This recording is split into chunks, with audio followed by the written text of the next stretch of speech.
and agonizingly long, not because so much happened, but because almost nothing happened. They were waiting. The radio was on all day, and his mother was on the phone constantly talking to other Navy wives. Rumors, she told Adam. That's all I'm hearing. Scuttlebutt, he said. She nodded. Not a single fact. What was fact was that they were at war and the army had taken control, and martial law was in effect throughout the islands. Everything was closed: banks, schools, government offices. There was a call for blood donors, and his mother had gone. All true facts. And it was true that workmen were cutting holes in the bottom of the Oklahoma, searching for men trapped inside. Every story he and his mother heard about rescues lifted their spirits. But at the other stuff, the stories about Japanese civilians in Hawaii, that they were out using their cars to block traffic on Kamehameha Highway, and that fishermen were signaling to Japanese fleet off the coast, and that Japanese paratroopers had already landed, all rumors. The one that got his mother laughing was the barking dog story. Dogs trained to bark in Morse code, sending messages to offshore Japanese submarines. Do you believe anyone could take that seriously? We're like a bunch of headless chickens, his mother said.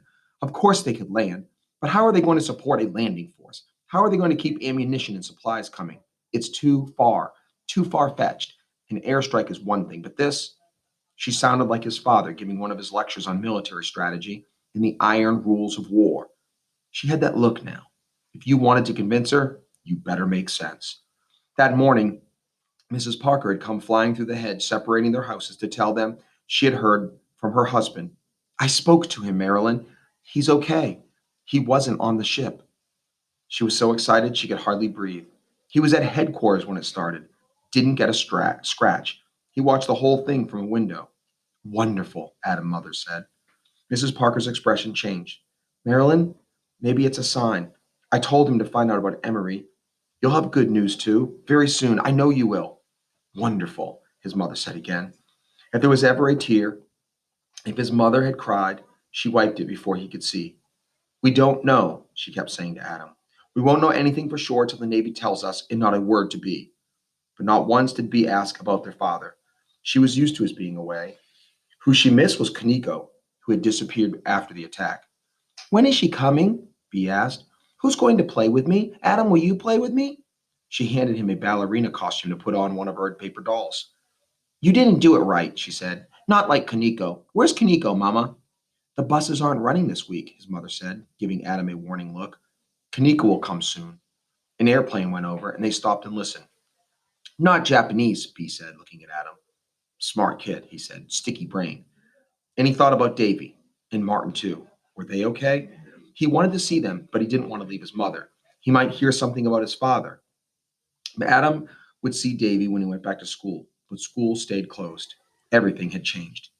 He was sleeping in his mother's room now on the folding cot by the door. He kept the rifle underneath the cot. Why are you sleeping here? Bee asked the first night. I'm guarding you. You're the guard dog? Mr. Guard Dog to you. Bee giggled. She had the best giggle. She could always make him laugh. That hadn't changed. A week after the attack, Adam went looking for Hideko's shovel in the garden shed. He was rested and restless and needed to do something.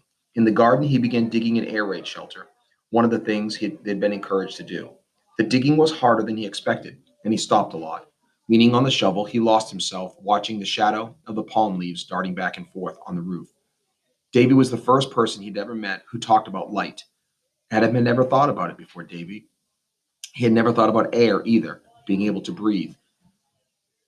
But was there anything better than breath? He remembered Martin and the stick in his chest and the way it moved with every breath. And he thought about his father trapped inside the Arizona, him and all those men in that suffocating darkness. He filled his lungs. He breathed. He breathed again. He couldn't get enough air.